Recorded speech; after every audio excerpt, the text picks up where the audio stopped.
It's raining on Main Street, but you don't feel wet. You feel broke. The kind of broke that soaks right through a six-figure coat. I'm standing over the body of a victim that used to mean something in this town. They called him the middle class. He didn't die of natural causes. This wasn't old age. This was a hit. A professional job. I checked the pocket. Empty. Turned inside out. Not a single cent of savings left. Just a maxed out credit card and a student loan receipt.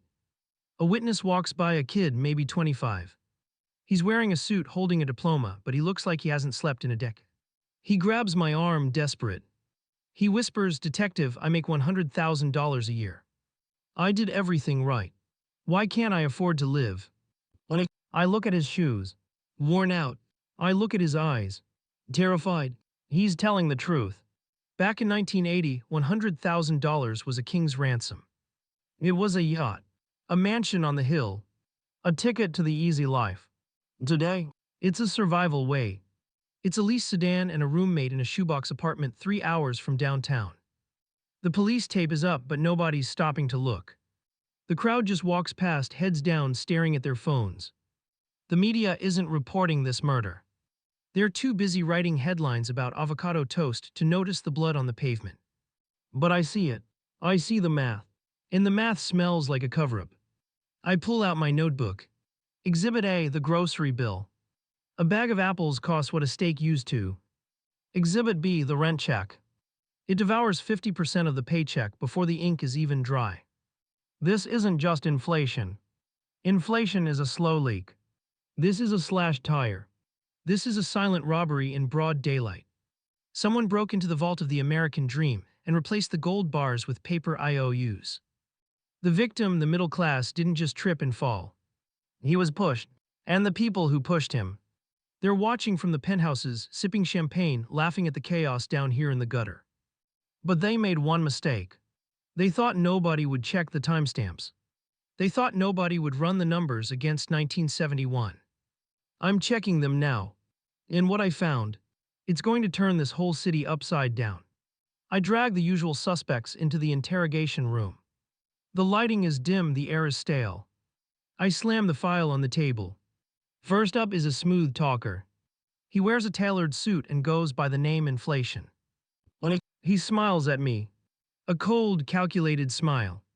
He tells me, "Relax, detective. It's just 3%.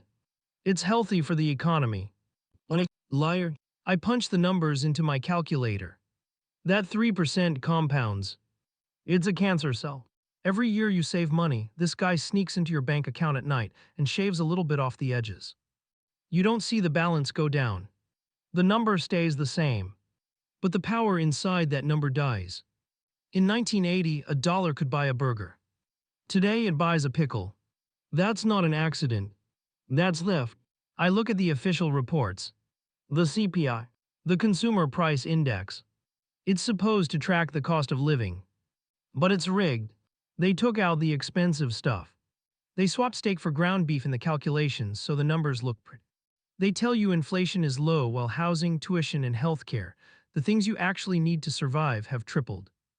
I turn to the second suspect. The big guy. The heavy. The man holding the keys to the printing press. It's smoking hot, running 24/7, churning out green paper like it's confetti. This is where the trail leads back to that date I found, 1971. The moment they took the dollar off the gold standard.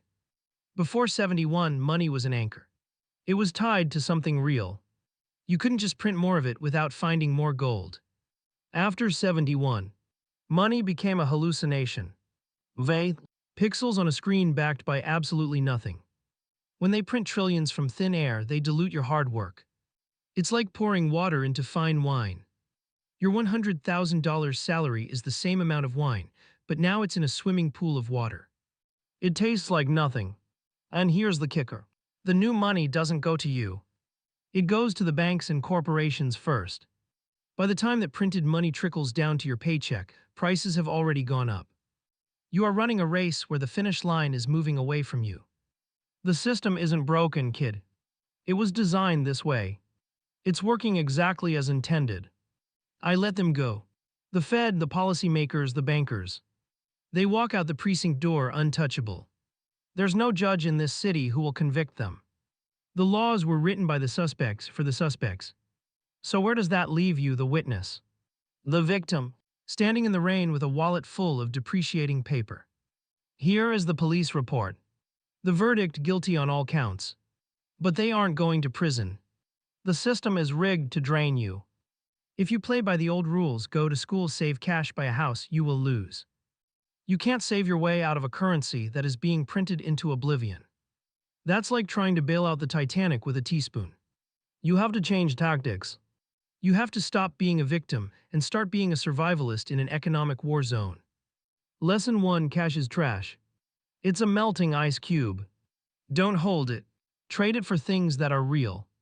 The rich don't have bank accounts full of dollars. They have assets: dogs, real estate, gold, crypto, things the printer can't destroy. You need to build a shield. Every dollar you convert into an asset is a dollar the system can't steal from you via inflation. Lesson 2: debt is a double-edged sword. For the poor, it's a chain. For the rich, it's a ladder. They use debt to buy assets that pay the debt off. You use debt to buy clothes that end up in a landfill. Learn the difference. Lesson 3: reject the status game. They want you to buy the new car, the designer watch, the $8 coffee.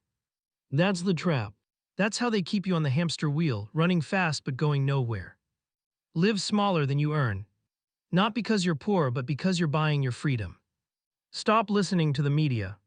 They are the PR department for the robbery. They want you angry, distracted, and consuming. Educate yourself. Financial literacy is the only weapon they can't confiscate. Learn how money works or work for it forever. It's not fair. I know. It's the biggest crime in history, and it's happening in slow motion. But knowing the truth is the first step. You can't fight the wind, but you can adjust your sails. The rain is still falling on Main Street, but you're smarter now. Keep your assets hard and your eyes open, kid. It's a dark world out there.